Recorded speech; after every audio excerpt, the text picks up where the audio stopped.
Padre, te damos gracias, Señor, por tu amor, porque nos has escogido, porque nos has llamado, porque somos hechura tuya.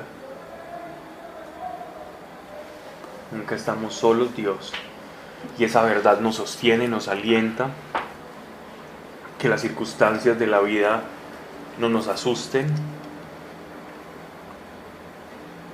porque contigo todo lo tenemos, Señor, y nada nos falta.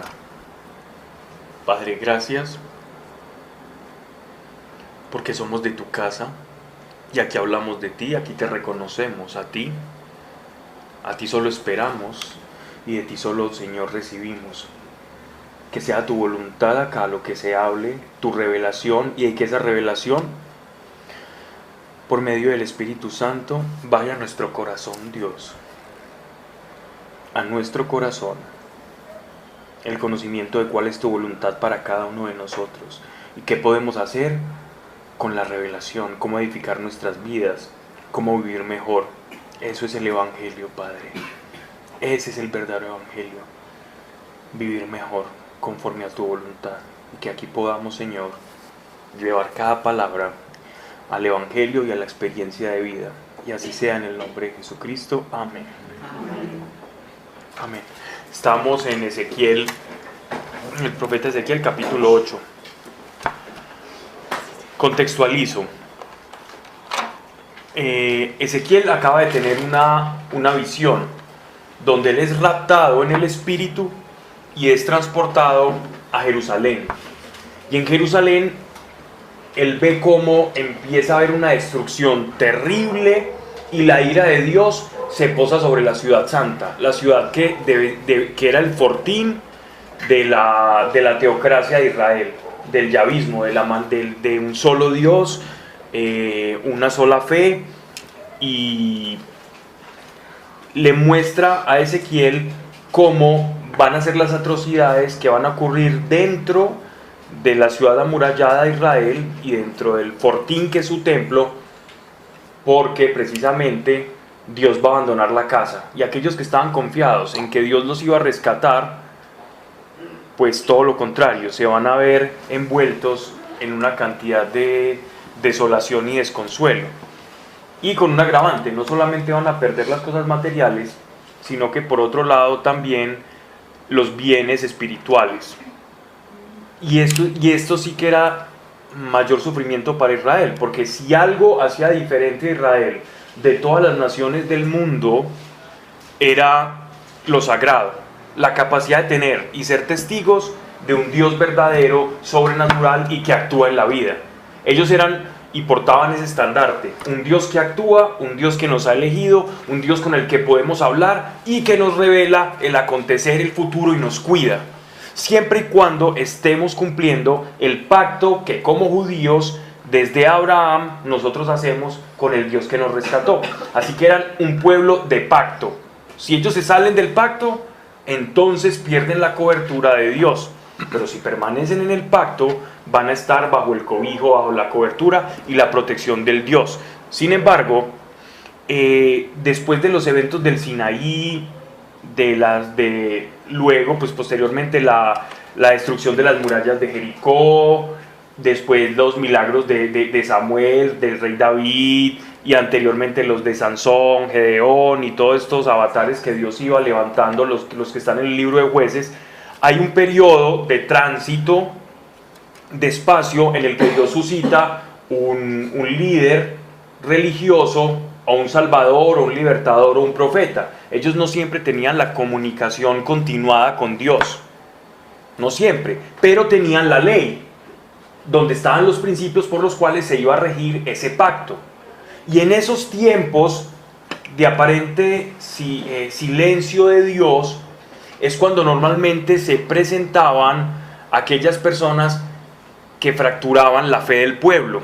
Y eso nos puede pasar a nosotros también en nuestra vida, que a veces parece como que Dios, como que no le escuchamos al igual que la primera vez. Y entonces cuando uno ya no tiene el freno de mano al lado o la salida de emergencia cercana, entonces buscamos un plan B a Dios, a los principios que ya conocemos. Cuando no tenemos una evidencia sensible de Dios, o nos creemos alejados de Dios, o no estamos obteniendo la respuesta que esperamos en nuestra vida, es muy normal que por la inercia de la carne comencemos a buscar otras salidas, otras alternativas. Recordemos el pueblo de Egipto cuando estaba en el desierto, en la península sinaítica, que una vez Moisés se va, es que no se va mucho tiempo, y ellos veían que Moisés no volvía, y ellos vieron cómo se abrió el mar Rojo, el mar de los juncos se abrió y todo el pueblo pudo pasar, y después el mar se cierra frente a ellos. Después de haber visto esa teofanía, esa manifestación de Dios tan milagrosa en la historia, presenciar eso, cuando Moisés se va a recibir el pacto, la ley, al verse ellos con hambre, desolados y que él no volvía, entonces ya buscaron un plan B y comenzaron a construirse un Dios. Y ellos no eran tan tontos. A veces vemos al pueblo judío como si fueran muy tontos. Hombre, acaban de ver eso y se van a hacer un becerro, ese contraste tan fuerte. Pero entendamos que la revelación de Dios, y eso lo hablábamos la charla pasada, es progresiva. Ellos, si bien habían visto que Dios los había liberado, para ellos no era anormal o atípico pensar que habían otras deidades también. Simplemente que el Dios de Abraham, de Isaac y de Jacob los rescató y lo eligió como pueblo. Pero como este ya no me está funcionando, entonces voy a buscar otro tipo de deidades. Y buscan unos dioses de la naturaleza, de corte como Astarot o Astarte, de características astadas. Y por eso se hacen el famoso becerro. Porque todavía tenían rezagos de sus antepasados. Entonces ellos sí creían que Dios existía y que los había liberado. Pero también creían que había otras deidades que actuaban igualmente así como ese Dios. Entonces, por eso es que entendamos que el monoteísmo como tal, la creencia en un solo Dios creador, era una completa novedad para la época de Moisés. Era algo completamente de burla. Si, por ejemplo, tú ibas a donde los egipcios, por ejemplo, cuando Moisés va donde los egipcios, y les intenta hablar de Dios como el único Dios que se le apareció en la zarza, supongamos que es Ramsés II o Tutmosis II, para no entrar en esa discusión, alguno de esos dos, él se encuentra con ellos y les dice que solo hay un Dios. Para ellos Moisés estaba completamente locos, porque estaban tan habituados a que había un panteón, habían varios dioses, un Dios que se ocupaba de cada área de la vida, de la naturaleza y del universo. Entonces esto era una cosa completamente novedosa, y esta mente politeísta fue cambiando gradualmente, no fue de la noche a la mañana, aún a pesar de ver esas teofanías de Dios. Y esa mente politeísta, hasta el cautiverio de Babilonia, es donde ya podemos ver que el politeísmo casi que fue extirpado de la casa de Israel. Hasta el cautiverio de Babilonia, estamos hablando 500 años antes de Cristo. O sea que ya había casi 1000 años que llevaba depurando esa mentalidad politeísta. Y de esta forma vemos que hay una revelación progresiva de Dios. Y conforme, y esto sí es importante recalcar, conforme Dios revela, llega una responsabilidad. Conforme la revelación que nosotros tengamos es la exigencia que Dios va a demandar de nosotros. Si yo tengo mayor revelación, mayor exigencia voy a tener de parte de Dios. Mayores consecuencias al pecado. ¿Cómo? Y mayores consecuencias. Correcto, claro. De los reyes. Claro. Terminaban pagando todos. Pero entonces la consecuencia y la responsabilidad es proporcional al grado de revelación. Por eso vemos que las exigencias morales del pueblo de Israel para la casa de Jacob y para en la época de Abraham, Isaac, Jacob, que leemos en Génesis, es menor que la que vemos después de la revelación en el Sinaí, porque Dios devela una nueva faceta de su naturaleza divina y se revela a sí mismo como el único Dios, no como un Dios local, sino como el Dios universal, que fuera de él no existe ningún Dios. esa nueva revelación va a demandar del pueblo ¿qué? Específicamente la no adoración de ídolos. Porque ante esa revelación que se expone, la idolatría. Si yo revelo que soy el único Dios, ¿qué entonces se va a demandar? Que solamente se adore a ese único Dios. Por lo tanto, adorar a otros dioses es una completa blasfemia. Digamos que cuando ellos adoran el becerro y estas cosas, apenas venían en una transformación de unos dioses a un dios como tal. Correcto. No, exacto, no me acuerdo bien, no recuerdo qué castigo fue el que tuvieron por ahora ese becerro, pero qué tan justificado era que si tuvieran un gran castigo, sabiendo que apenas venían en una transformación. Sí, el problema es que la transformación, precisamente, era la exigencia de la transformación. Ellos hicieron un pacto. Ese pacto es un pacto de sangre, por eso se hace en la carne del varón. El varón como sacerdote de la casa, como representante espiritual de la casa, entiéndase casa como su mujer y sus hijos. Él dice, bajo mi sangre, la cobertura espiritual, por eso es sacerdote, por eso dice que el hombre es sacerdote de la casa, porque sobre su carne, sobre su sangre, él hace un pacto con Dios. Estamos hablando del antiguo pacto. Jesucristo hizo un pacto en el que todos estamos, esta es la alianza nueva y eterna que él habla. Por eso él dice, esta es la alianza nueva y eterna, porque había otro pacto. Jesús hace otro pacto con el ser humano, pero ese en su cuerpo y ese en su carne. En el Antiguo Testamento, el pacto se hace sobre la carne del varón, se llama la circuncisión, y sobre su descendencia. Esa transformación sí, era gradual, pero exigía que tenían que cumplir ese pacto. Dios no estaba esperando, Dios o cambia o no cambia, dependía de ellos, y Dios los iba transformando. Es más, Dios les daba oportunidad de que se arrepintiesen muchas veces, pero habían unas personas que definitivamente no lograron la revelación del único Dios, no la lograron, o entender quién era ese Dios que los había rescatado. Está el caso de Coré, por ejemplo, más adelante, que uno de los castigos es que se abre la tierra y se los traga, porque les dio miedo frente a los que estaban allá al sur del Sinaí, que decían que nosotros ante ellos nos vemos como langostas. Ellos eran muy enormes, gigantes. Les dio miedo y les toca hacer un pacto y se quedan vagando 40 años. ¿Qué pasa en esos 40 años? Hay una depuración de una generación que no entendió eso, pero que sus hijos sí iban a entender. La segunda generación, excepto Josué y su familia, Caleb, iban a comprender lo que era esa nueva revelación. Iban a tener una mente renovada. ¿Okay? digamos que el mismo castigo hacía parte de la transformación. De la depuración. Lo mismo que pasó con Ananías y Zafira. Es exactamente lo mismo.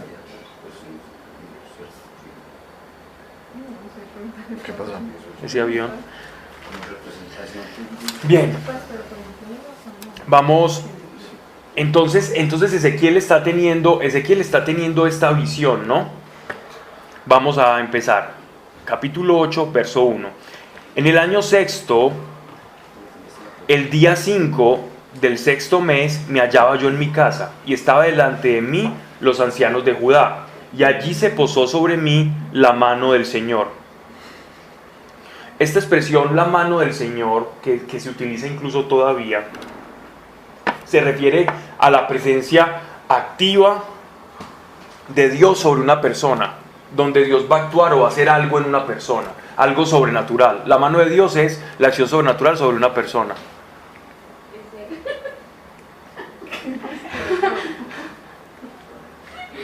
Y estaban delante de mí los ancianos de Judá,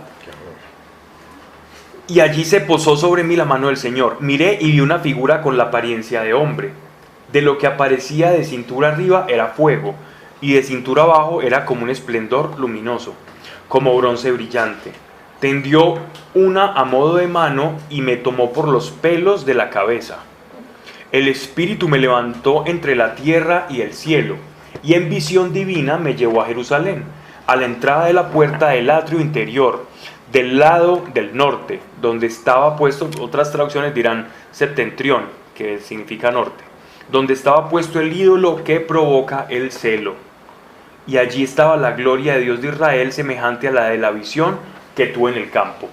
Entonces vemos el mismo hombre que está sobre el trono, que lo está llevando a él a que tenga la visión. Es como si le arrebatase el espíritu del cuerpo a este hombre y lo transportara a una escena, a todo un escenario en la ciudad santa de Jerusalén, para mostrarle al profeta el porqué de la ira de Dios, el por qué se va a desatar su ira. Porque entonces él se preguntaba lo mismo, es que Ezequiel sufría en medio de las visiones. ¿Y cuál era el sufrimiento? Venga, pero si esta es tu casa, ¿usted por qué la va a destruir? ¿Pero por qué las cosas van a ser tan fuertes? Y entonces es ahí donde Dios va a dar la explicación del por qué se va a desatar la ira de Dios. O más bien, porque Dios va a abandonar el templo, porque eso es lo que va a pasar. Cuando Dios abandona el templo queda a merced de toda esa cantidad de adversarios del pueblo de Israel, que en este caso eran los babilonios. Y la segunda invasión de Nabucodonosor.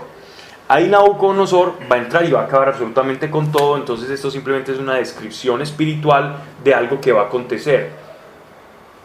Este personaje es el mismo Jesús, o sea, pues porque se parece mucho al Jesús que aparece en el Apocalipsis. Es porque es apocalíptica, es decir, cuando tanto el libro de Daniel tiene una parte apocalíptica, el libro de Ezequiel tiene una parte que es muy semejante como a la escritura apocalíptica, y obviamente el Apocalipsis, que guardan cierta similitud en lenguaje, pero no necesariamente es el mismo. En este caso sería Dios. ¿Es la presencia? Sí. La mano de Dios, la mano del Señor. Él dice siempre como de hombre que está sentado en el trono, ¿cierto? Podríamos irnos, por ejemplo, Agustín, que ahorita están hablando de Agustín y algunos padres de la iglesia ven una cristofanía en estas expresiones y las vinculan con Daniel y con el Apocalipsis, porque guardan una similitud impresionante. Otros que son más moderados simplemente dicen que la similitud está en el lenguaje apocalíptico, pero no se atreven a ir un poco más allá. Bueno,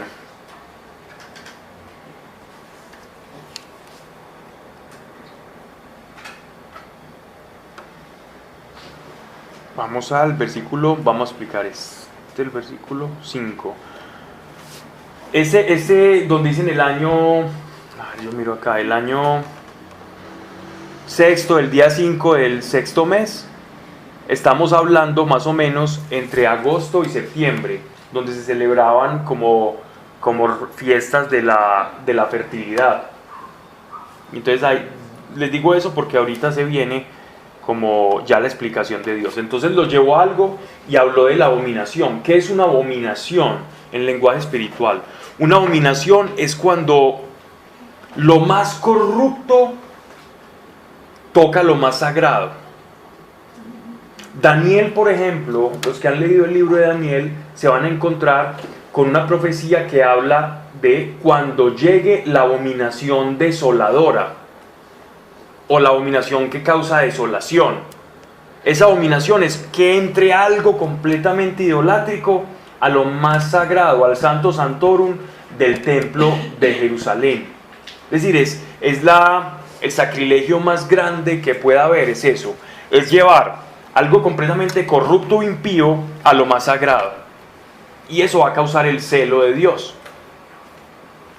Verso 5, y me dijo, hijo de hombre, alza tus ojos hacia el lado del norte, hacia el lado norte, septentrión. Esta visión es muy similar un poco para que nos contextualicemos con las visiones de Jesús. ¿Recuerdan cuando el demonio en las tentaciones lo lleva encima a vislumbrar todo el Jerusalén y todo el templo? Y le ofrece esta y todas las naciones. Es más o menos como la misma forma, pues guardando las proporciones morales obviamente, en la que Dios está arrebatando el espíritu de Ezequiel y lo está llevando a todo un panorama espiritual de la ciudad, pero donde él la está viendo, por encima. ¿Por qué hacia el lado del norte? Porque por el norte fue que atacaron los babilonios. Por el norte iba a llegar el ejército de Nabucodonosor a destruir la ciudad y el templo. Y ese templo sí que era bello, porque el segundo templo era muy hermoso y muy magnífico, el templo que construyó, el segundo templo, ¿cierto? El que terminó de construir Herodes el Grande. El de la época de Jesús era supremamente maravilloso y gigantesco, pero este guardaba unas proporciones y unos detalles conforme Dios lo había revelado.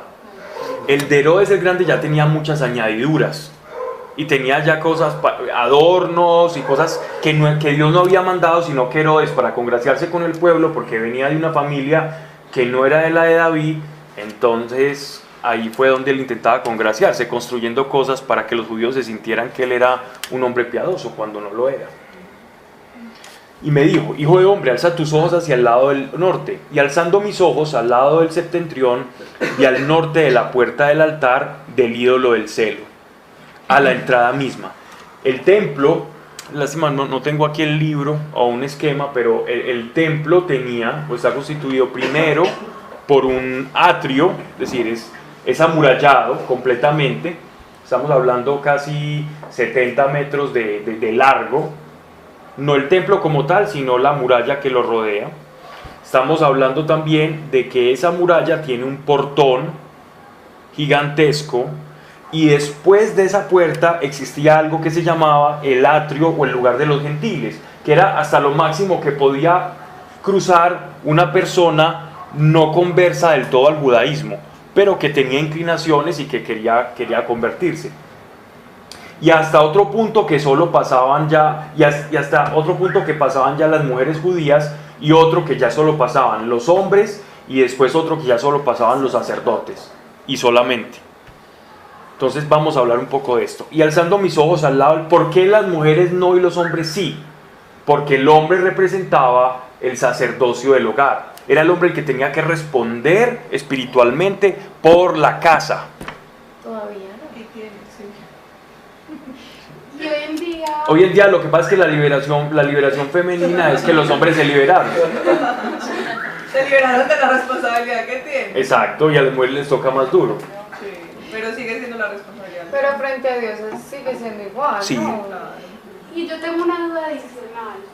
Frente al tema bíblico de que el sacerdote pueda tener pareja. Estamos hablando de, es que es muy diferente el sacerdocio del levirato, del levítico, al sacerdocio eclesial, católico. Es una cosa completa, no, tienen que ver correlativamente, pero nada en lo absoluto. Pero yo podría decir que según las escrituras de manera tajante, eso ha sido una construcción más propia de la iglesia. Sí, claro, Sí. claro.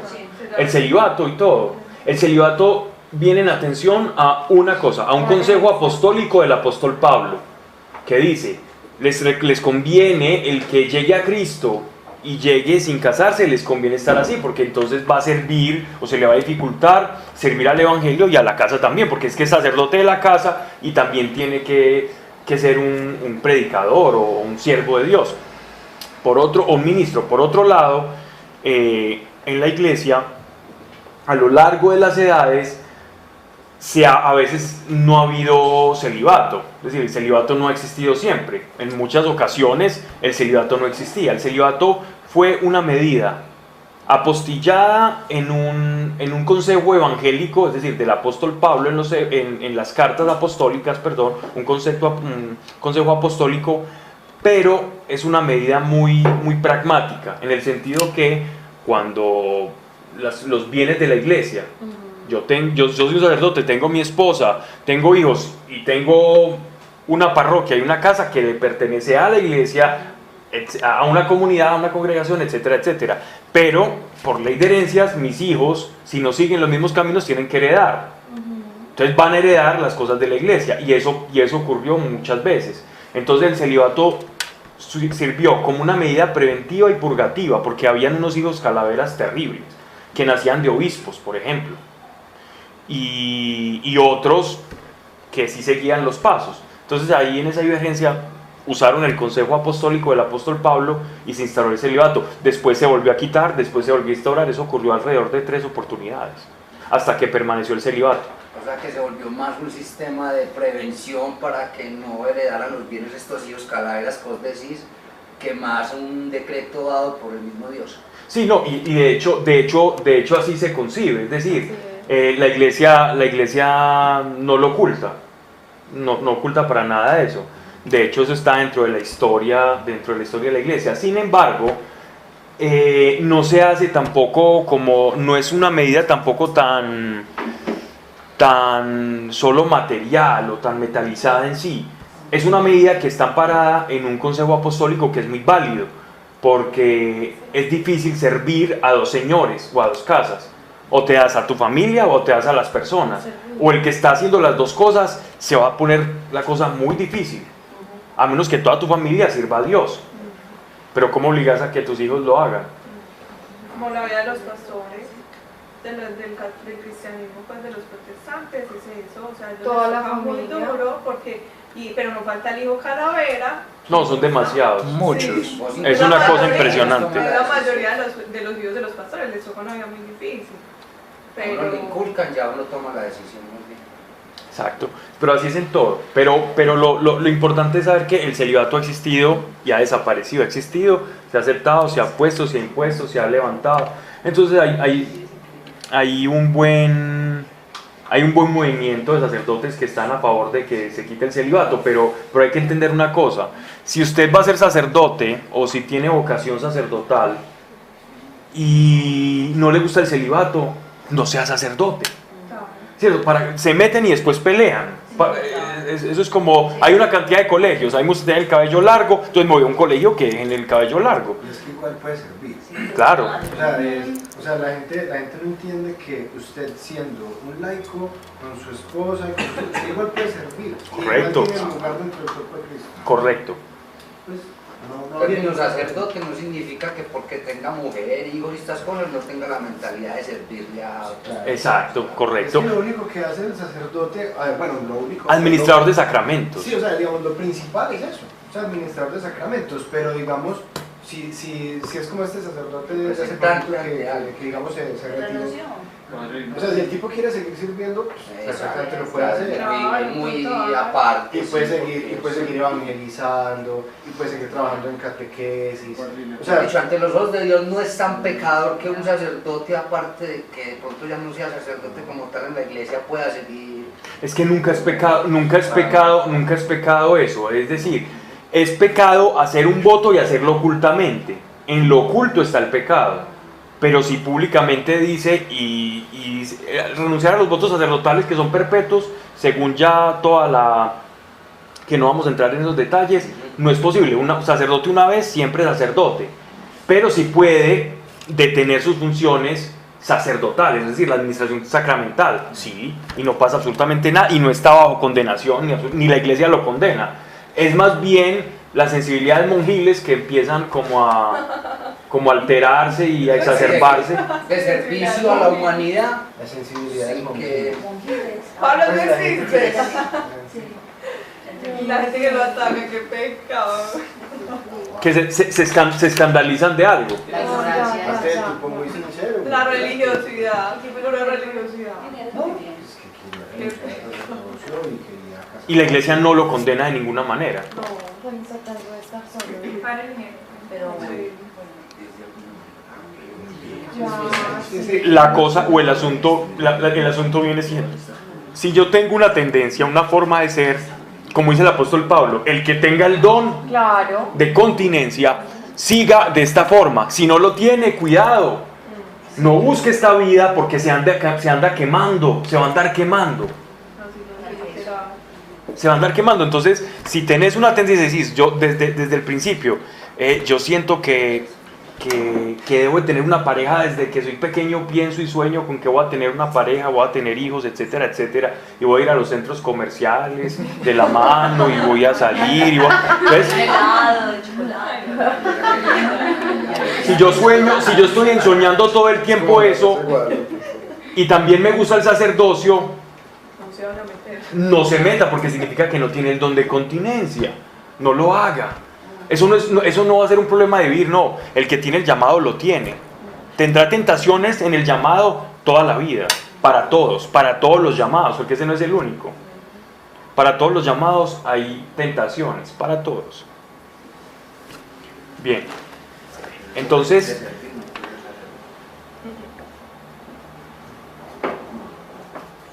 miren lo que dice Dios acá. Y me dijo, y hombre, alza tus ojos hacia el cielo. Y alzando mis ojos al lado del norte, vi al norte de la puerta del altar del ídolo del celo, a la entrada misma.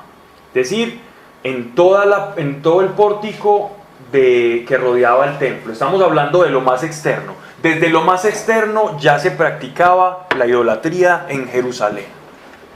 Y me dijo, hijo de hombre, ¿ves lo que hacen estos? ¿Ves las grandes abominaciones que la casa de Israel hace aquí mismo para alejarme de mi santuario? Es decir, esta ya es la explicación que Dios le está dando. Y es que Dios, siempre que va a hacer algo en la humanidad, Él siempre anuncia. A lo largo de todas las escrituras y de la revelación, vemos que Dios anuncia lo que va a hacer. El problema es que no escuchamos. El diluvio anunció, pero ¿qué hicieron con Noé? Se burlaban de Noé, que como pues en plena primavera y usted aquí haciendo un arca y el pobre tipo trabajando sudoroso y los otros sacando allá y disfrutando del mundo prediluviano, que era un vergel de delicias. Y ahí está. ¿Qué de cierto hay que, digamos, en este momento una manera de demostrarle o de prevenir al mundo, como lo que estás hablando, de que Dios prevé antes de que sucedan las cosas o muestra en este momento de la historia cómo lo puede hacer? ¿Qué de cierto hay que hay películas que hasta referencian momentos que vendrán, cosas así? Pues una pregunta que se me viene. En este momento de la historia, Dios lo puede hacer a través de muchas formas. De hecho, sí, alguien puede utilizar una película, pues seguro, ¿cierto? Pero Dios le hace a través de su iglesia, constantemente. En el profeta Isaías nos habla de un tiempo que venimos del profeta Isaías hace poco, de leerlo acá, y él habla de una frase que yo creo que es más contemporánea que cualquiera, y es: ojo aquel día, porque en aquel día a lo bueno comenzarán a llamarlo malo, y a lo malo bueno, y empezará a distorsionarse lo que es lo que es la moral, ¿no? ¿Qué es inmoral y qué es moral? Y es al contrario, es decir, ahora lo deseable es lo que antaño Dios había dado y había dicho como: cuidado, esto es abominable, y ahora ese camino es deseable, ya ser así es lo deseable. Entonces, cuando uno empieza a vivir en estos tiempos, respecto al anuncio profético, uno ya tiene una señal, ya es una banderita que te está diciendo: ojo, ya estamos introduciéndonos en tiempos que Dios ya había anunciado por medio de sus profetas. O a través de personas que también, y de su iglesia. Porque el profeta no dice nada nuevo en sí, sino que narra eventos futuros, sí, puede vaticinar, pero conforme a su palabra, siempre. O refuerza, ¿dijiste refuerza? Sí. Refuerza, está bien, así es. Bueno. ¿Ves las grandes abominaciones que la casa de Israel hacía aquí mismo para alejarme de mi santuario? Alejarme de mi santuario. Es decir, lo que lo aleja a Dios es la idolatría, porque no puede cohabitar con la mentira.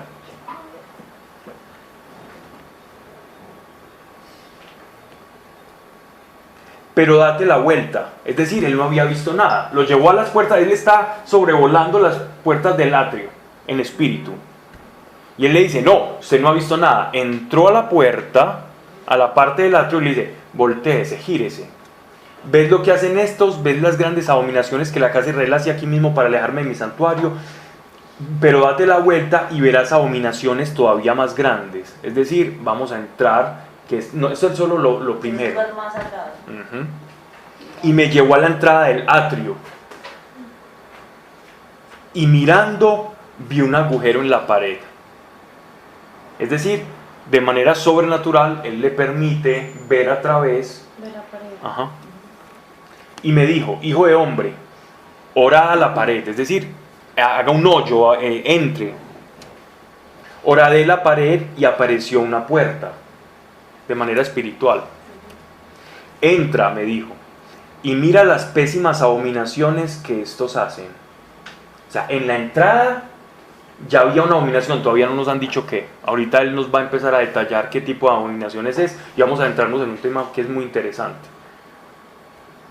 Entré, miré y vi toda suerte de imágenes de reptiles y bestias abominables y todos los ídolos de la casa de Israel pintados en la pared en derredor. Y 70 hombres de los ancianos de la casa de Israel, entre ellos Jesonías. Jesonías quizás era un hombre reconocido, era un sacerdote reconocido en esa época. Solamente tenemos el testimonio de Ezequiel. Parecía pues que a la luz de los que él iba a profetizarles, que estaban allá en el cautiverio de Babilonia, iban a saber quién era Jesonías. Es decir, mire, hasta esta persona que era reconocido como un hombre piadoso estaba participando en eso.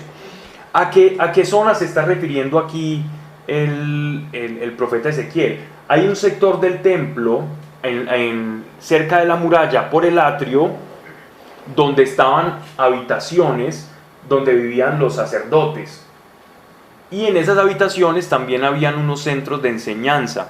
Entonces los varones, cuando cumplían cierta edad, iban al templo. Cuando decían que iban al templo, cuando Jesús fue perdido, cuando se perdió en el templo, era porque estaba ya en estos capitoliecitos, en esas capillitas o dormitorios que tenían los sacerdotes e instruían a los niños. Entonces ellos se sorprendían como Jesús tan pequeño sabía tanto. Le decían, ¿y este quién es? Y ahí fue que llegó María pero venga, ¿usted por qué no nos dijo nada? ¿Por qué se perdió? Y él dijo, no, es que estoy aquí ocupado en los asuntos de mi padre. Ya él tenía la conciencia de quién era su padre a esa edad en la que se le presenta al templo. Estamos hablando más o menos 12 años de edad, que fue que nuestro Señor, me lo imagino pequeño ahí hablando con todos los sacerdotes. También tenía preparado con toda esa información. Sí, claro, y él tuvo un desarrollo porque tenía la revelación de Dios, pero él lo tuvo que descubrir. Es obvio que él sí sabía que tenía algo especial, pero cuando en los evangelios dice que él iba creciendo en sabiduría, significa que él tenía Progresivo. Sí, fue progresivo. La revelación de quién era él Pero más bien rápido, fue progresando. Sí, claro. Eso había sido amigo. A los 12 años él dice, los asuntos de mi padre, ya sabía que era el hijo de Dios. Uno no puede decir los asuntos de mi padre porque eso era una herejía. Decirle padre a Dios era una completa herejía. Pero seguramente él tenía argumentos de peso para hablarle a todos los rabinos que estaban ahí. Y como lo veían en un niño, bueno, todavía es un niño ingenuo, inteligente, este niño tiene mucho potencial. Pero ya cuando lo vieron de 30 años, no, este tipo nos va a desbancar. Y ahí les daba celos. Si salimos mucho del tema, es como hoy en día uno cuando se sienta a hablar con un niño, digamos, de 4 años, que uno dice, uy, con la chispa tan adelantada. Pues, Algo así. algo así. Ese tenía un chispero. Ok. Pues, Tal cual. Así fue.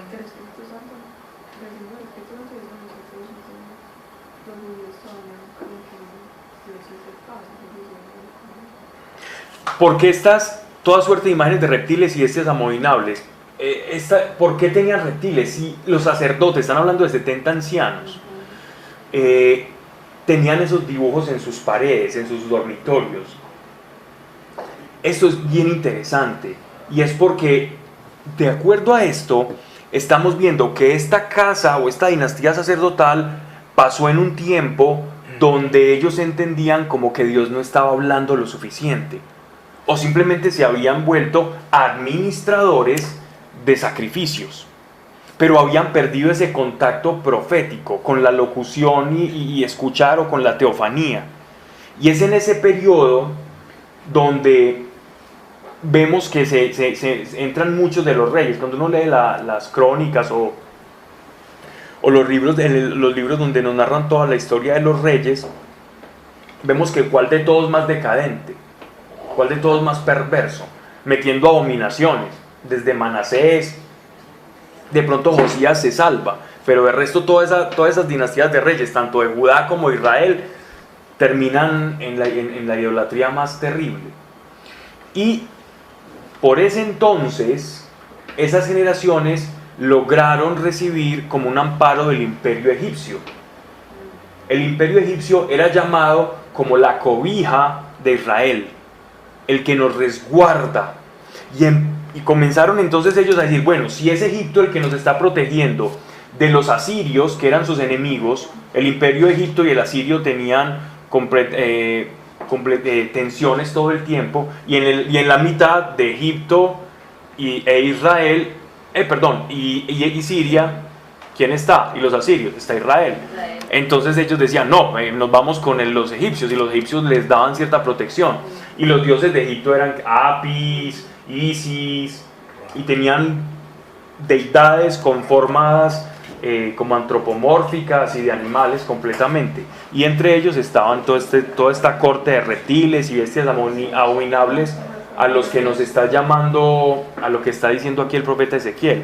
Así que muy posiblemente ellos decían, no, como Dios no nos funcionó, entonces empecemos a buscar a ver si los dioses de Egipto nos ayudan, contradiciendo completamente toda la revelación que ellos como sacerdotes debían guardar. Entonces ahí ya empieza todo a desfigurarse. Pablo, perdón, pues antes de que se me olvide, cuando mencionas también esta parte, el reptil en algún momento adquiere para nosotros un significado. Sí. O sea, esa imagen en sí misma, cuando nos pasa que tenemos visiones o tenemos como el reptil, adquiere un significado. Sí, O sea, un reptil. impureza. Ok. ¿Por qué?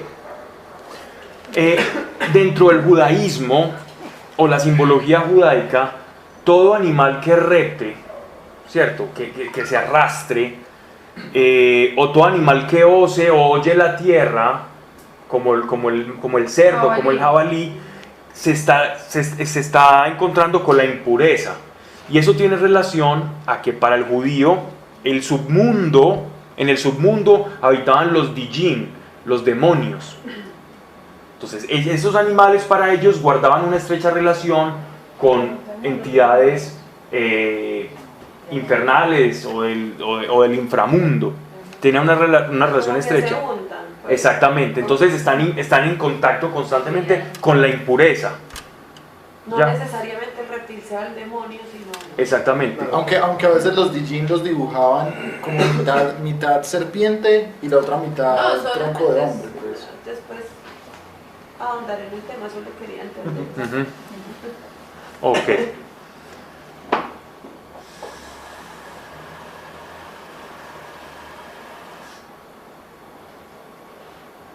Dice, entre ellos Jesonías, hijo de Safán, estaban en pie ante ellos, cada uno con su incenciario en la mano.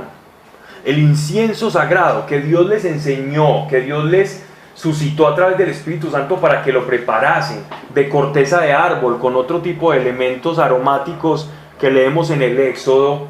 Ese incienso que solo era el símbolo por el cual los pecados del pueblo subían, ascendían al cielo. El incienso significa esto, significa las plegarias de los santos. El significado del incienso es este, que todavía se usa litúrgicamente el incienso. Significa las plegarias que suben, que ascienden, ¿no? Como con olor grato, por eso el incienso tenía que tener un aroma grato. Entonces, Pues no es muy Sus grato, or- la verdad. Ya no, ok. no, a mí me encanta. Las oraciones, A mí también me encanta. las oraciones ascienden a Dios con olor grato, eso significaba el incienso. Yo creo que es porque estos aromas de alguna forma mentalmente agudizan un aroma que... Eso ya es un concepto muy esotérico, pero... Sí, pues eso ya... Pero normalmente significaba la purificación, es decir, las oraciones fueron escuchadas y ascienden al cielo. Eso significa el incienso. Por eso en Apocalipsis dice que las oraciones de los santos reemplazan el incienso del tabernáculo. La oración de un justo es el incienso para Dios. Ahora, Qué tontería. cada vez que nosotros oramos es como el sacerdote cuando estaba con el incenciario. La oración de un justo. Nuestra oración. ¿Por qué somos justos nosotros? No por nuestros méritos, sino porque somos justificados. Entonces la oración de un justificado es como si nosotros fuéramos un levita con un incenciario. Cada oración. Pablo, O sea, es una representación de la oración. A pesar de los caspas que son. A pesar. Sí, por eso digo, somos justificados, no porque... hay que aclarar. Sí, porque para joyitas, muchos. Pablo, Te pregunto algo parecido. Hay una persona que me dice a mí que uno no debe prenderle velas o cirios a Dios porque Dios es luz y no necesita que uno lo ilumine. ¿Qué es cierto es eso? Es tan cierto como cuando uno, ¿para qué orar si Dios sabe lo que uno, si Él ya sabe, si Él es omnisciente y Él sabe todo, entonces yo para qué oro? O sea que sí se pueden prender velas Claro. para Él. Si tú quieres, hazlo. Si con eso sientes que lo honras, hazlo. Y si otro te dice que esa es la manera para hacerlo, entonces no lo hagas. O sea que solo ¿Sí me así se explico? puede. Eso como uno lo tome No, por dentro de uno y lo A mí siente. me gusta prender el cirio y para mí tiene algo de pues un valor muy grande y un respeto. Eso es Pero no es que yo adore el velón. correcto. La tiene clara. Dios conoce el corazón. Y si tuvieras que en el tabernáculo tenían que estar, habían levitas que ellos hacían turnos de 24 horas para que las menorá, los candelabros de siete brasas estuvieran siempre encendidas, siempre, con el aceite y todas encendidas, no se podían apagar. Y yo he notado momentos de dificultades muy grandes que yo prendo el cirio y empiezo a orar y se apaciguan las cosas. Además que es la oración, pero también pues lo ilumino a él. La no relación sé. con Dios es individual. La manera como tú honras a Dios es muy particular. La manera en que como honramos a Dios es bien. En una casa hay un hijo que hace poemas, otro que le hace dibujitos a la mamá, otro que le lleva un regalo, otro que le cocina y le lleva el desayuno, Otro que le da picos. otro que le da la casa. Bueno, Los abuelos. ok. Casa.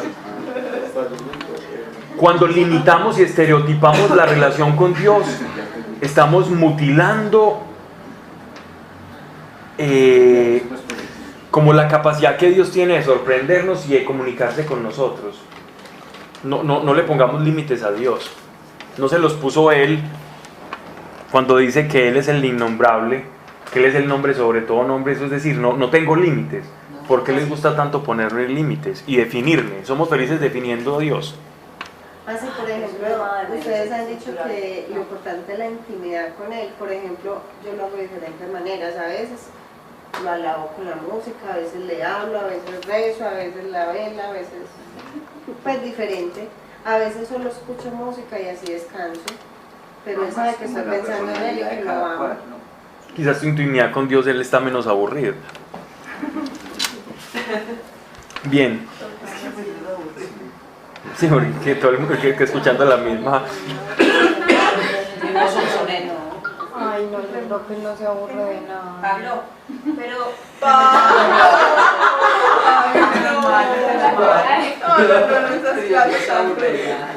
¿De qué se aburre? Ay, Mariana, ¿yo qué vas a hacer? No, él es misericordioso y tiene misericordia. No, el aburrimiento está ligado al tiempo, ¿cierto? Y Dios es atemporal, así que... Ay, tan fastidioso. Ay, yo me lo imagino como, ay, No, Mariana, no es así. ¿Ves las grandes abominaciones? Vamos en... Hijo de Safán estaban en pie ante ellos, cada uno con su incenciario en la mano. Estamos hablando del incienso, de las que subía una nube de incienso. Y me dijo: hijo de hombre, ¿has visto lo que hacen los ancianos de Israel en secreto? En secreto. Porque sabían que muchos del pueblo verdaderamente guardaban la fe, y si los veían haciendo eso, los iban a condenar. Lo oculto. Como lo que hay un día noticiero no lo muestra sino Sí. hasta cierto punto lo que al pueblo le... Sí, claro. Cada uno en su cámara, llena de imágenes, pues se dicen: Dios no nos ve, se ha alejado de la tierra. Y me dijo: pues verás abominaciones todavía mayores que estos hacen. Verso 14. Pasamos de la puerta al atrio, del atrio a los lugares, a los hospedajes sacerdotales. Ahora vamos a otro lugar. Me condujo a la entrada de la puerta de la casa de Dios, del lado norte, y estaban allí dos mujeres sentadas llorando a Tamuz. Díganme qué dice sus Biblias. Llorando por el Dios Tammuz. A un Dios. Todos le llaman Tammuz, o sea que todos utilizan la forma latinizada de una deidad. Este Tammuz es el mismo Adonis. ¿Ustedes han escuchado la palabra Adonis? Sí, el bonito. Ah. Esa Adonis era el dios era el dios de la fertilidad o el dios de la vegetación de los asirios. Era que después los babilonios transformaron en Tamuz, Tamdú, en Sumeria. En Sumer o en Sumeria no es nada más y nada menos que el esposo de la diosa Inanna. En la mitología sumeria, él es el esposo de la diosa Inanna. Es decir, es un mortal prediluviano que se casó, entre comillas, con una deidad que estaba representada en el planeta Venus, que ellos llamaban Inanna. Inanna después, en la cultura babilónica, fue transformada. ¿Cómo así que prediluviano? Antes del diluvio. ¿Ya existió? Sí, ya voy a hablar un poquito de eso, sí, existió. Ya vamos a hablar de quién es este personaje, este Tammuz.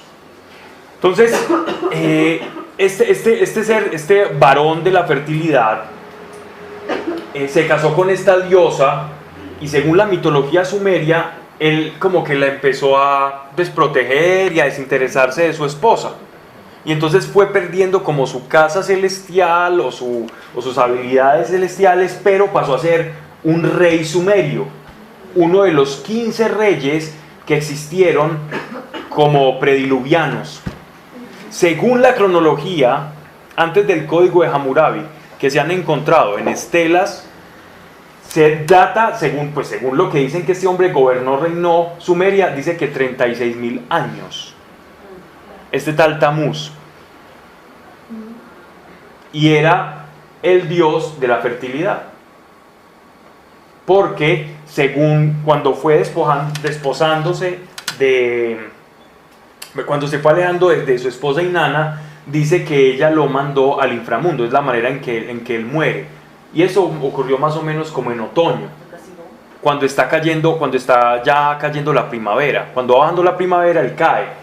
Entonces las fiestas de Tamuz se celebran en otoño. Como quien dice, cuando las mujeres lloran a Tamuz es cuando se está yendo el verdor de la fertilidad. Entonces por eso la Biblia hace esa asociación. Así se celebraban el culto a Tamuz.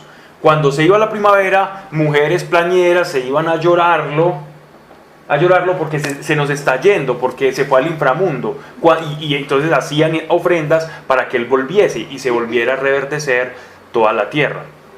Esta deidad es bien interesante porque según la cronología sumeria fue un hombre que existió, es decir, fue un prediluviano,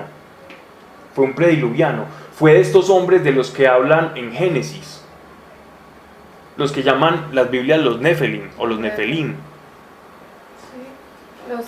Se volvía un ciclo lo que ellas hacían, de llorar en esa época, me imagino que se volvía un ciclo repetitivo. Claro, eso era un rito anual. Pablo, ¿quiénes eran los que acabaste de decir? Eran los gigantes. Los Nefelim. Que en la Biblia dice que son los hijos de los hombres. Sí, y hay una cosa bien interesante de este personaje, y es que era el dios de la fertilidad, y todo lo que está asociado a la fertilidad está asociado a la sexualidad. Y si está asociado a la sexualidad, los cultos asociados a la sexualidad tienen actos sexuales. Y actos sexuales de esa magnitud, a la fertilidad y a la naturaleza, ocurriendo al interior del templo. Y entonces lo veían como una abominación. Claro, es una abominación. Estamos hablando de una orgía dentro del templo. Completamente, y con animales. Que era lo que ocultaban al resto del pueblo afuera, para que no perdieran. Sí. Y estaban en el atrio. ¿En dónde? No, adentro. Sí, adentro. En la entrada. Del atrio no, del lugar santo. Qué pena, ese orden No, que primero va, ya tiene alguna relevancia. Muchísima relevancia, muchísima. Sí. Que cada vez las abominaciones van en un increchendo, van subiendo la dimensión de abominación, se van volviendo más grotescas y más fuertes. La primera era una estatua a la fertilidad. La segunda eran las escrituras e imágenes de los sacerdotes buscando el resguardo de las deidades de Egipto. Y por último, una deidad que tiene un origen, esto no lo sabían ellos, pues en sí, pero tienen un origen en textos prediluvianos. Es decir, están adorando a un Nefelim. Lo mismo que, ¿recuerdan ustedes en la Torre de Babel? ¿Quién es el que quiere construir la Torre de Babel? ¿Recuerdan ustedes? Nimrod era uno de estos reyes que están en la misma, pero un rey muy posterior a Tamuz. Nimrod fue uno de estos reyes prediluvianos, posterior a Tamuz. Tamuz fue de los primeros, que empezó, está como el tercero en la cadena dinástica de 15 reyes, y en esos 15 reyes está Nimrod. Noé fue prediluviano y postdiluviano, porque Noé existió antes y después. Pablo, muy teso. Entonces los camitas, los cananeos, que uno de los tres hijos de Noé, que son Jafet, Cam y Sem, ¿cierto? Algunos de ellos todavía quedaron o resguardaron cultos idolátricos. En eso te iba a preguntar, porque si Dios mandó el diluvio y quedó Noé con sus 3 hijos, ¿de dónde Tamuz salió? Nació de ahí, nació de Cam, posiblemente, de los camitas. Los semitas guardaron el culto de Noé, el culto al Dios creador, al del Génesis. Que de ahí viene Jesús. De ahí vienen los semitas, de ahí viene Jesús. Pablo, tú mencionaste algo de Samurai. Hammurabi.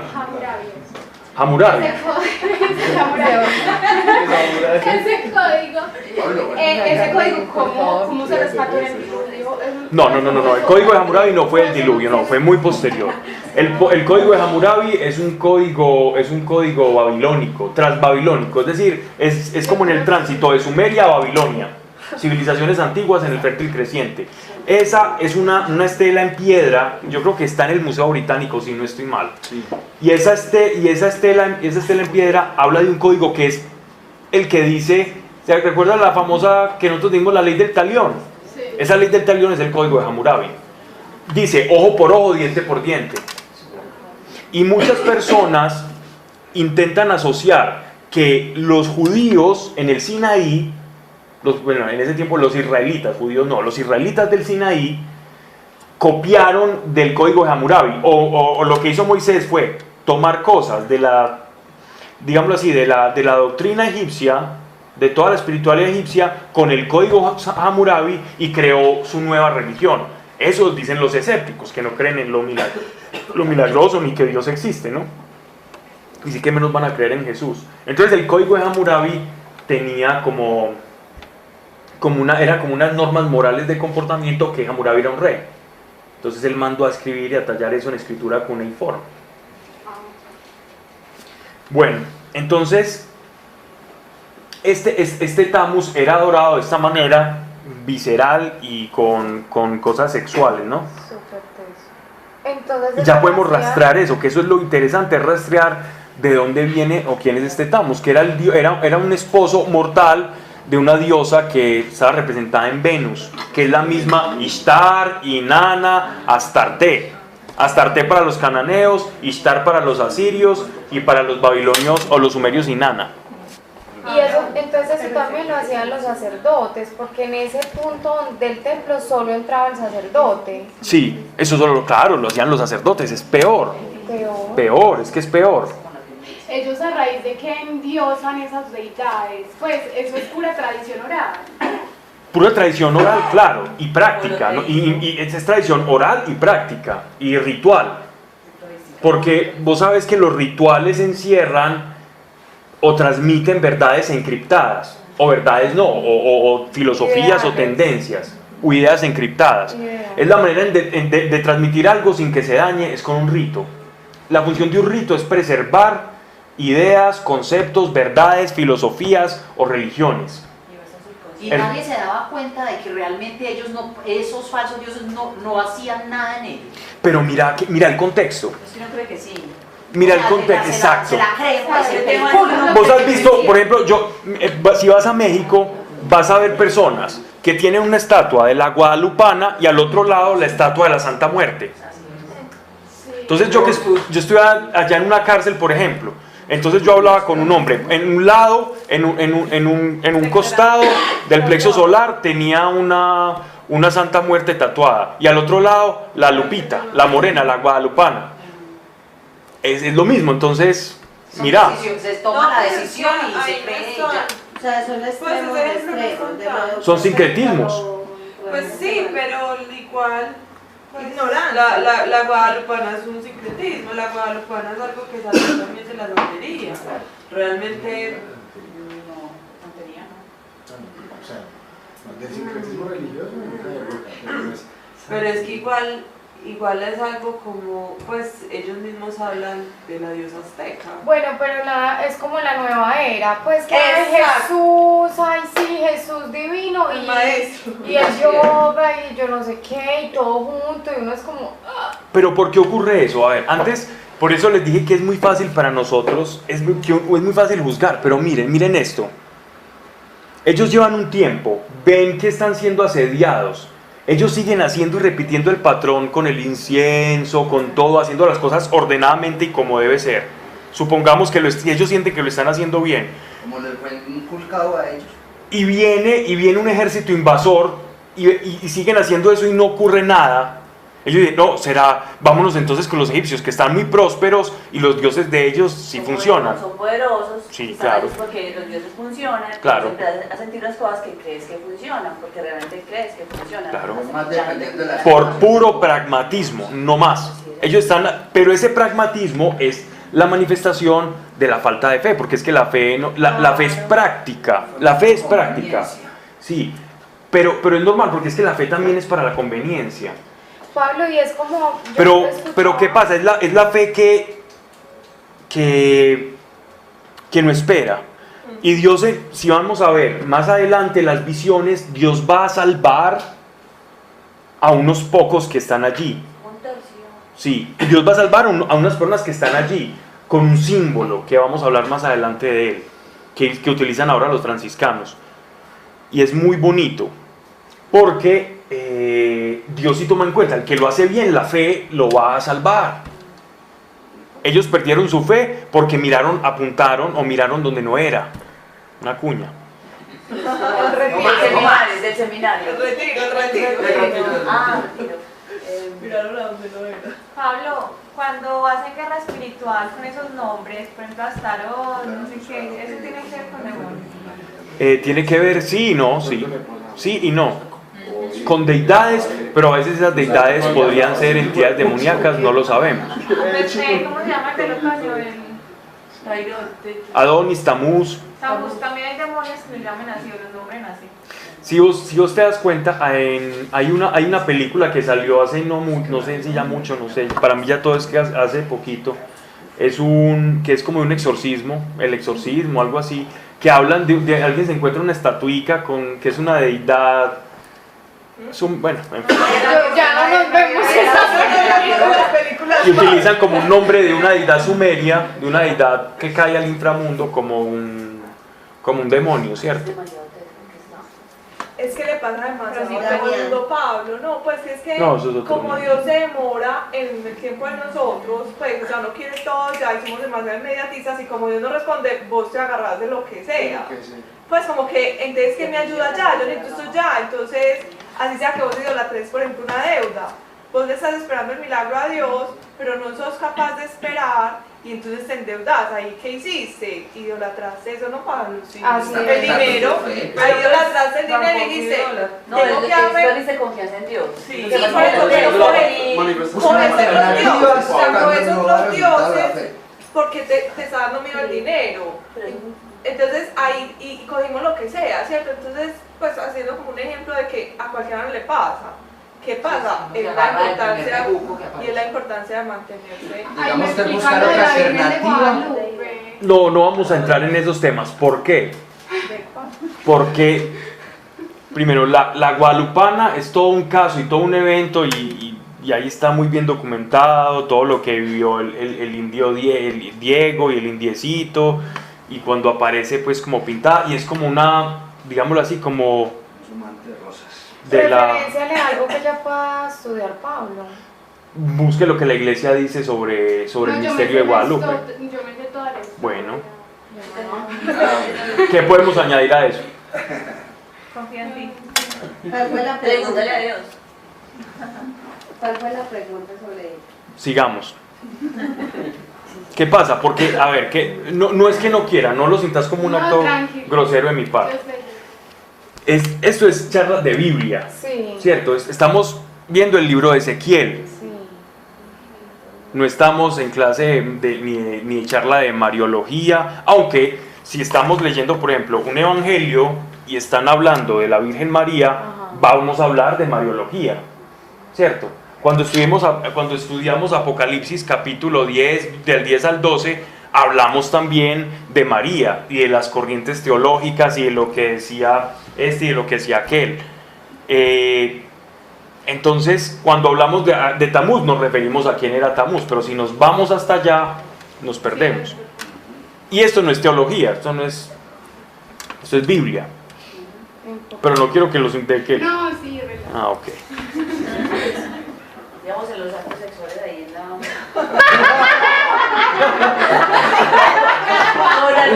con animales. Palabras que están en el cuaderno. Perdón, pero...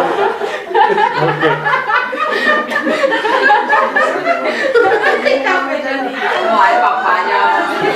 Íbamos ahí. Sí. Y Los no, no. rituales aquellos. Y me dijo, has visto, hijo de hombre, pero yo no quería pasar de alto el hecho de la deidad que se estaba adorando allí. Sí, para poder entender la gravedad y la magnitud de la abominación. Pues todavía verás abominaciones mucho más grandes que esta. Ay, carajo. Y me llevó al atrio interior de la casa de Dios. A donde solamente... Entraba uno y entraba amarrado así por si se moría. Pero entonces, ¿cómo entraban? No, porque Claro. él iba a la ambulancia. Y allí la misma es que ya se había pervertido toda la legalidad. Pero yo les estaba ahí, si me entraba. Mira, Las mujeres podían entrar hasta allá, la que ellos quisieran o No. ellos la entraban a escondidas. por las que Y las estatuas y los actos idolátricos. Y allí, a la misma entrada del santuario de Dios, entre el vestíbulo y el altar, había unos 25 hombres de espaldas al santuario de Dios. Y cara al oriente, no al norte. ¿Por qué al oriente? Había un culto al dios Shamash. Shamash es Marduk, sol, el dios sol. Por eso era al oriente, muy bien. Por eso le hacían de espalda a Dios y al oriente.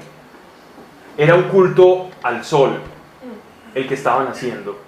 Porque entonces ya hicieron el culto a la fertilidad para ver si nos va bien aquí la cosa. Primero en el atrio, después acá y ahora el sol también. Están atacando por todos los flancos. Egipto, fertilidad y al sol. buscando por cuál les va mejor. Bueno, ¿y cómo eran los del sol?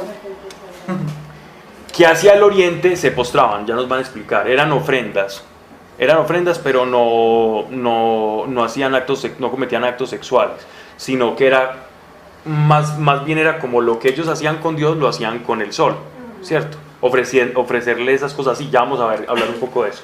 Que hacia el oriente se postraban, y me dijo: hijo de hombre, ¿has visto? Será cosa ligera para la casa de Judá, porque la casa de Israel ya estaba destruida por los asirios. Estamos hablando de Judá, judíos. La casa de Judá, hacer las abominaciones que en este lugar se hacen, que han llenado la tierra de violencias para irritarme. Hasta se llevan el ramo a las narices. Esta expresión la voy a intentar explicar, pero no garantizo su certeza. Es decir, es una aproximación que podemos hacer desde la historia de estos cultos idolátricos.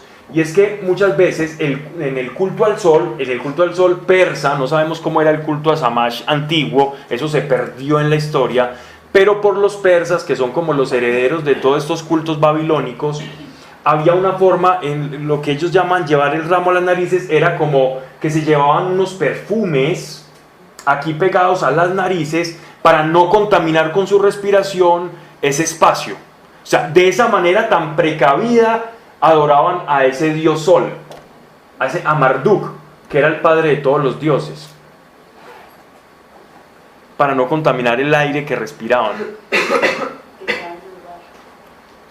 Pues también yo obraré con furor, no se apiadará mi ojo y no tendré compasión, y cuando griten a mis oídos en voz alta, los escucharé. No los escucharé. ¿Los escucharé o no los escucharé? No los escucharé. Entonces, ¿por qué estaba ocurriendo todo esto en Israel? Porque toda la casa de Judá estaba completamente pervertida. Y desde los que debían custodiarla estaba pervertida y contaminada. Entonces se preguntaban ¿por qué? ¿Por qué Dios tan duro? Pues que ellos estaban no solamente no cumpliendo el pacto, porque cuando no cumplían el pacto les iba mal y ya estaban cometiendo abominaciones en lo sagrado, ya estaban produciendo una contaminación terrible. Pablo, pero el que iba y hacía su ofrenda desconociendo esto y con fe, Dios, ese es el No, es que aquí no había ninguno de esos. En el pueblo de Israel no había nadie que hiciera esto, o Judá, desconociendo eso.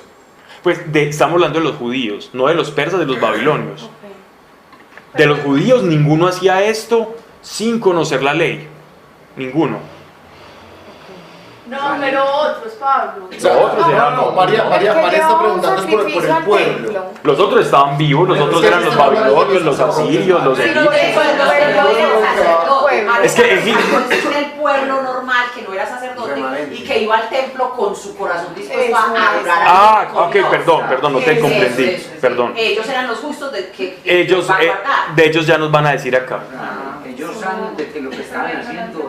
Sí, claro. De hecho Ezequiel no sabía lo que estaban haciendo, por eso Dios lo transporta en espíritu. La necesidad de Dios transportarlo en espíritu es para mostrarle lo que se hacía en lo oculto. Pudiera explicarle al resto del pueblo que era lo malo. Exactamente, y que se hacía en lo oculto, lo que estaba en lo oculto. Dios lo llevó a ver lo oculto. Porque todos le pasamos factura a Dios todo el tiempo, pero es que Dios ve lo oculto del corazón y ve las intenciones. Verso 1 del capítulo 9. Y clamo en mis oídos con fuerte voz: acercaos los que habéis de castigar la ciudad. Es decir, él está teniendo aquí como una especie sigue en la visión espiritual y está teniendo, es como si una voz hablara, como que venga ya el castigo sobre estas abominaciones. Y llegaron 6 hombres, que son ángeles, por el camino de la puerta superior del lado del norte, cada uno con su instrumento destructor en la mano. Había en medio de ellos un hombre vestido de lino, representando como una función sacerdotal de angelical, que traía a la cintura un tintero de escriba, que iba a narrar todo lo que iba a pasar, un profeta, digámoslo así. Y entrados fueron a ponerse junto al altar de bronce. El altar de bronce era el primer artefacto que se encontraba después del atrio. Y cuando uno cruzaba la puerta e iba a entrar al templo, lo primero que se iba a encontrar gigantesco era el altar de bronce. El altar de bronce era donde hacían los sacrificios de los animales. Y entonces tenía como una especie de parrilla por debajo y estaba con 4 cuernos en cada extremo, y la sangre era vertida ahí. Había un lugar donde se desangraba y era vertida la sangre y era quemado. Y ese olor, eso es lo que llamaban el holocausto, cuando era quemado y se producía la hecatombe, o la quemada pues a gran escala.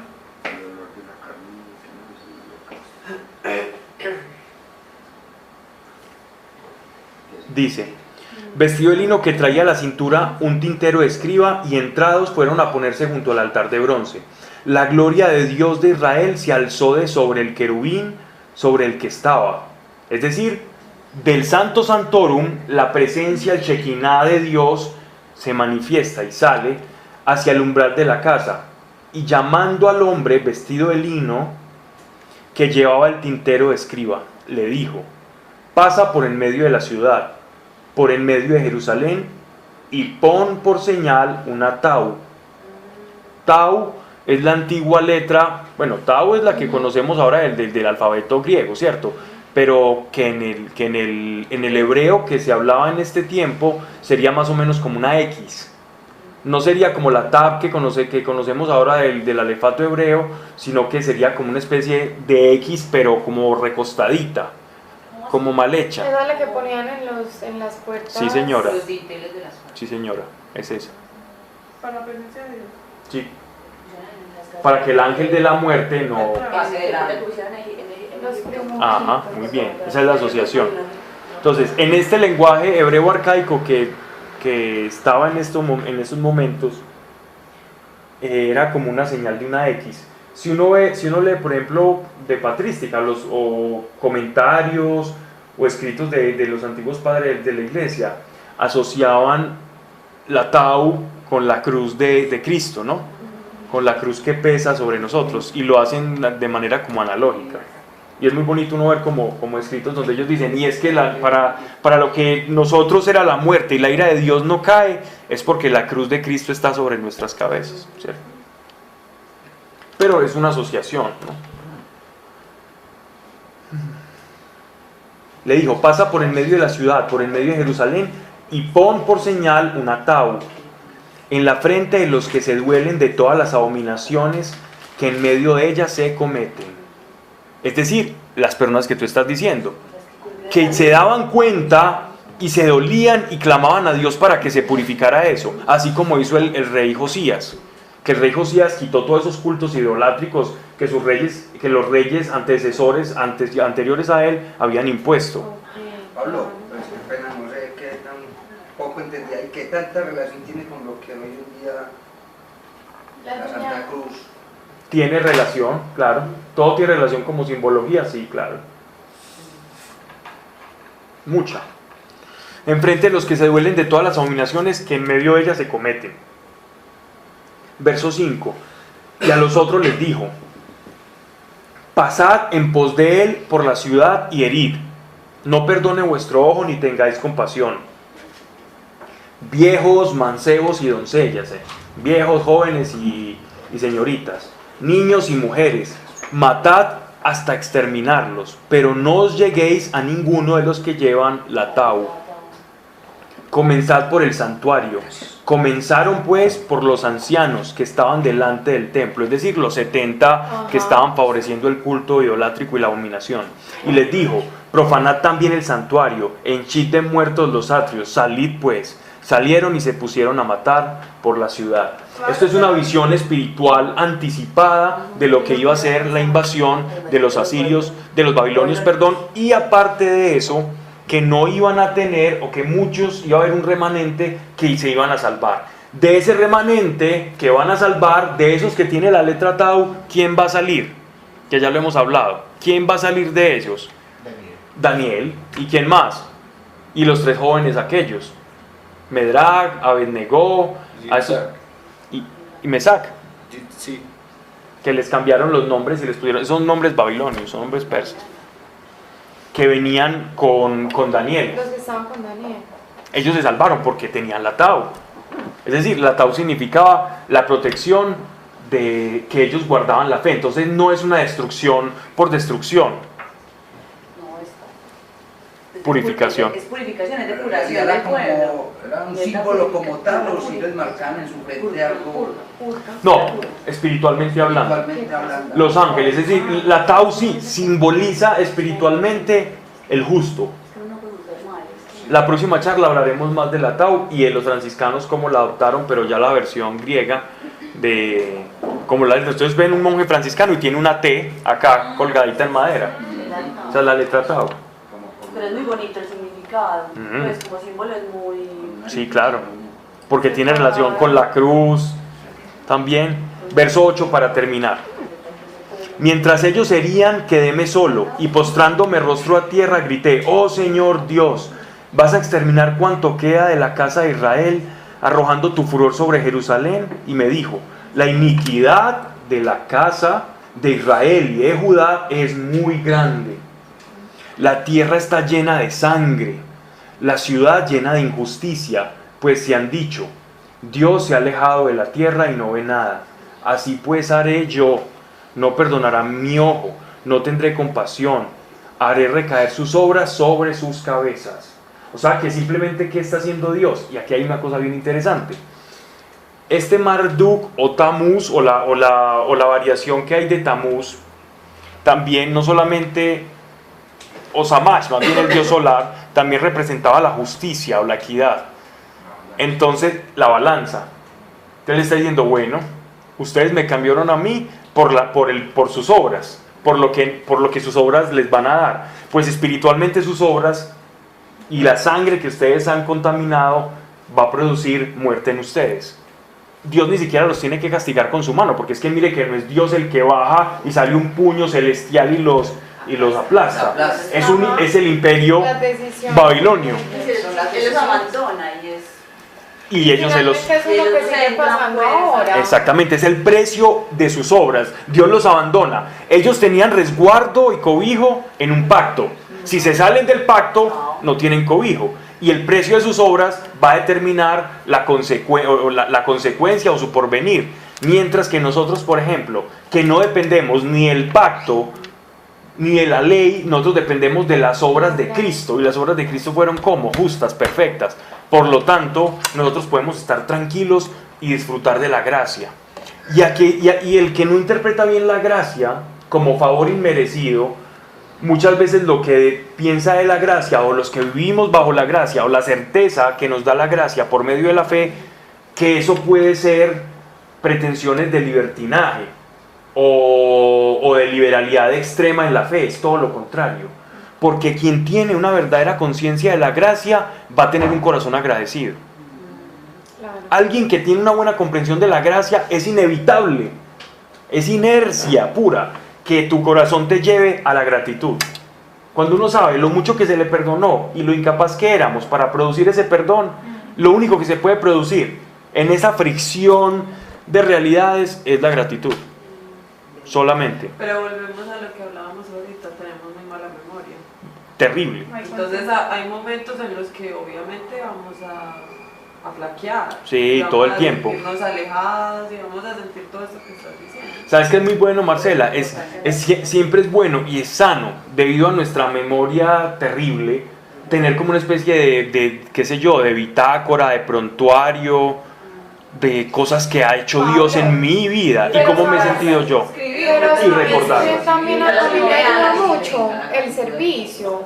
Porque cuando uno sirve y sirve con su testimonio, Dios es como recordándole, hey, mira, es muy bacano. A mí me ha pasado. No, eso es una bitácora ahí constante. Eso es un reloj despertador todo el tiempo. Hace poquito fuimos a un colegio y yo me acordé de historias que había hecho Dios que uno no recuerda todos los días y uno sale con el corazón así porque recuerda. Entonces es una técnica aún mejor, el servir, contar, hablar. A lo que me refiero es que pues, esta es la tabla con la que andan los franciscanos, vea.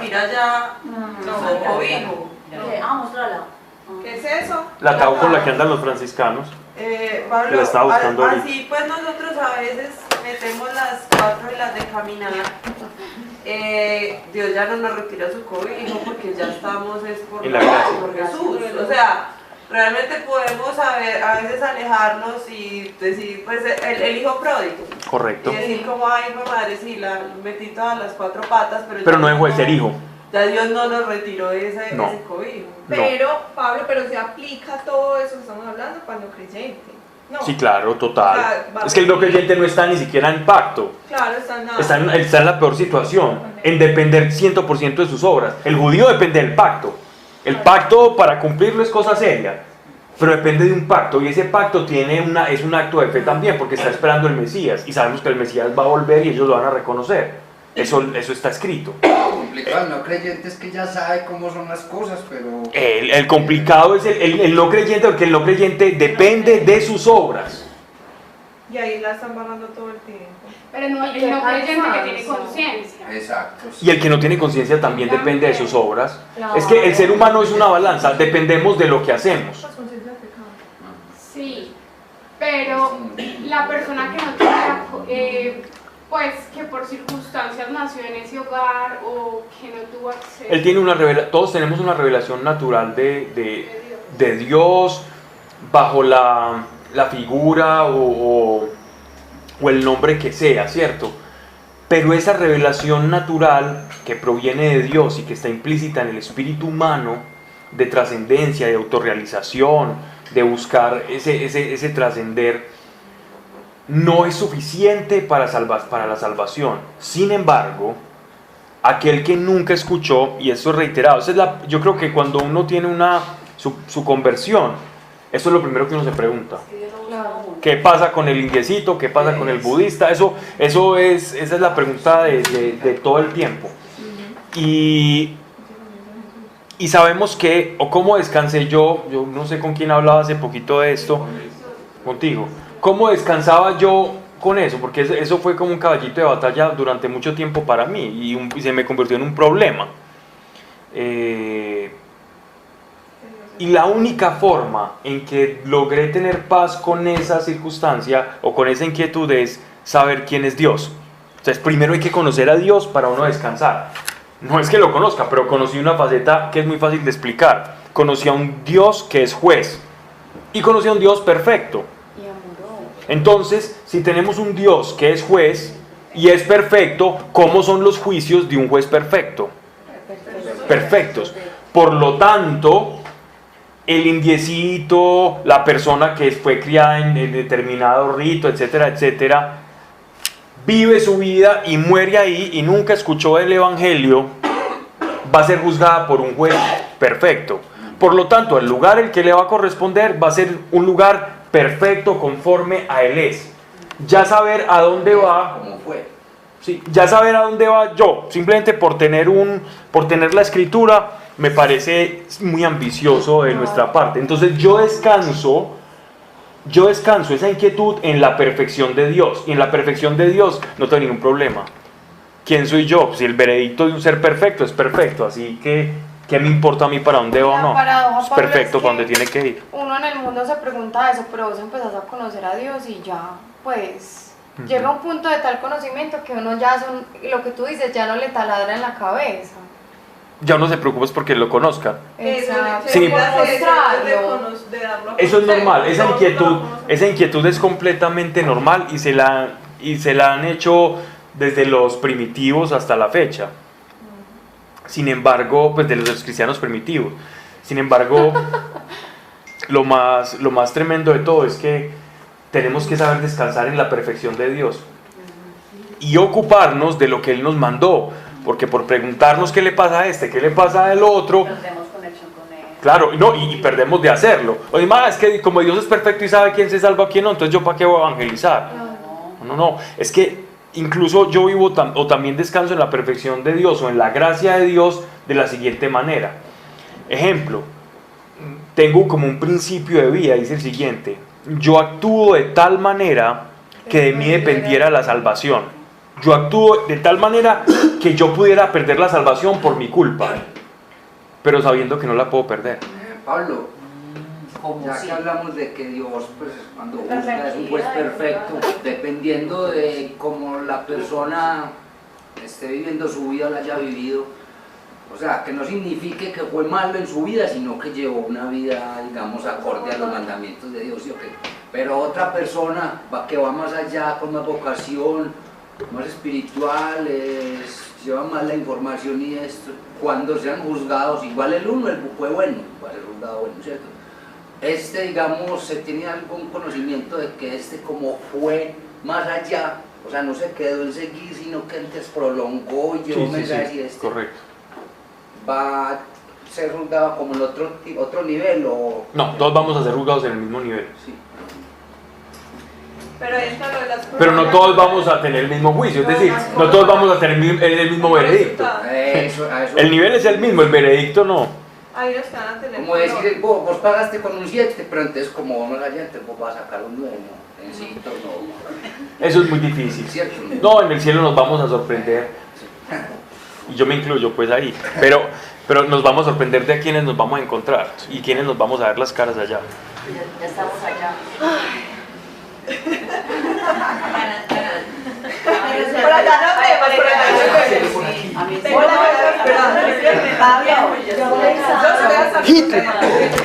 Pablo, yo pensaba que cuando uno tenía la conversión de que uno podía salvarse. Y a mí en esos días me decían que nadie vamos directicos para el cielo, sino que uno tiene que ir como, digamos, al purgatorio. Pues yo no sé cómo se le puede llamar más eso y que no sé qué hay que hacer para llegar a la salvación. Entonces nada, lo que no haga bueno sirve. Tú me estás hablando por algo que te dijeron. Sí, y me quedó la duda porque yo pensaba que si que uno podía hacer lo que fuera. ¿Y con qué autoridad te lo dijeron o quién te lo dijo?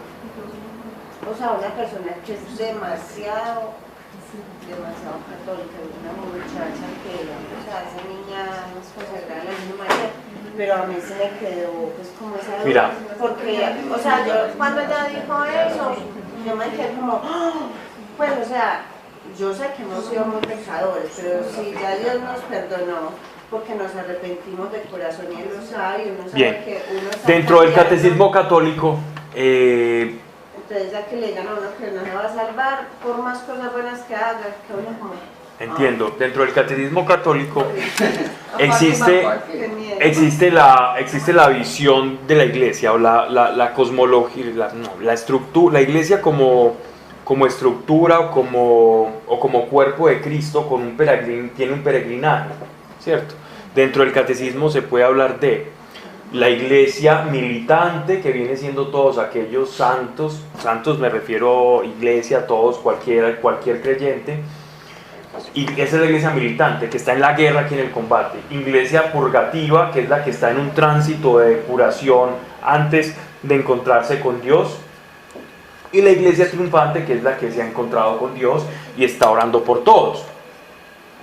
La militante puede interceder por la purgativa, o sea, por los que están en el purgatorio, y la triunfante intercede por la militante y por la purgativa. ¿Ya? Eso dentro de la teología que se ha elaborado a través de lo que es el purgatorio.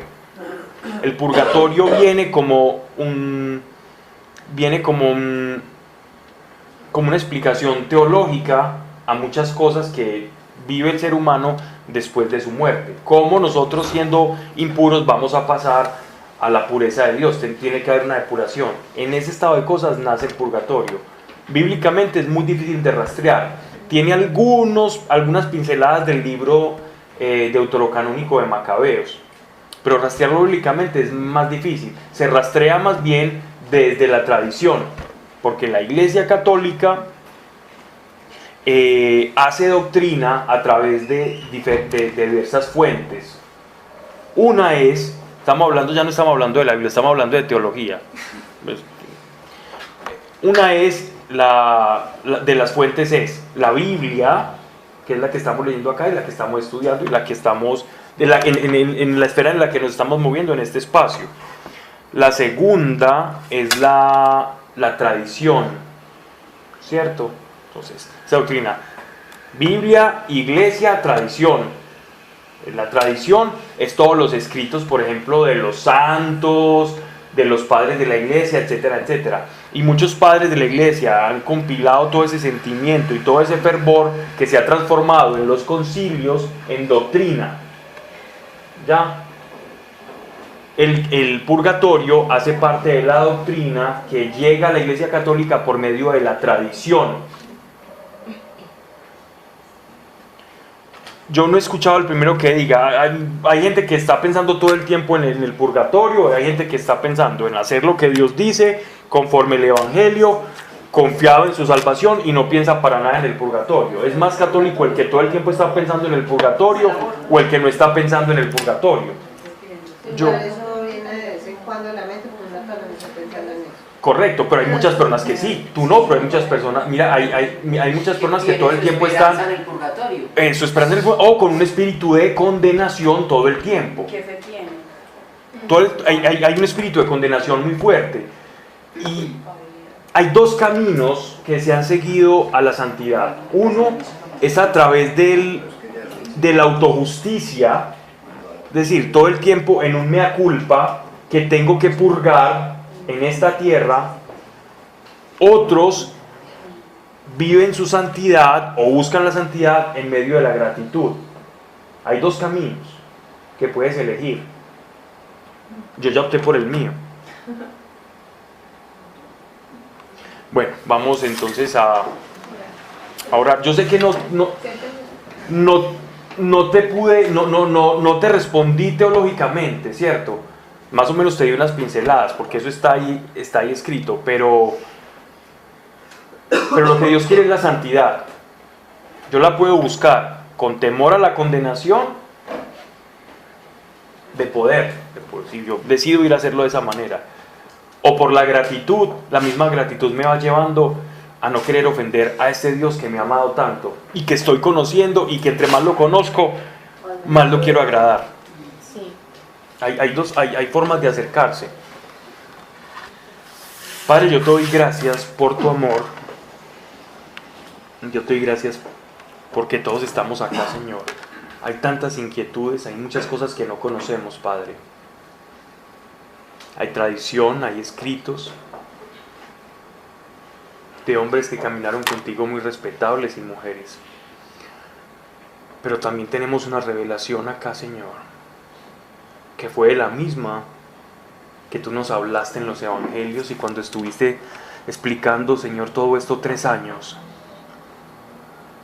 Y bajo esos principios caminamos y nos sentimos seguros. Ayúdanos a caminar primero en los principios sólidos de la fe. ¿Quién eres tú? Respecto a tu sacrificio, ¿quiénes somos nosotros? Para que en esos principios básicos, elementales y sólidos edifiquemos nuestra fe y crezcamos en ella. Para que después quizás, con mayor comprensión de lo que es fundamental como iglesia, podamos especular, podamos preguntarnos sobre cosas que son más secundarias, Señor. En el nombre de Jesucristo de Nazaret. Amén. Y amén. Bien, a ustedes.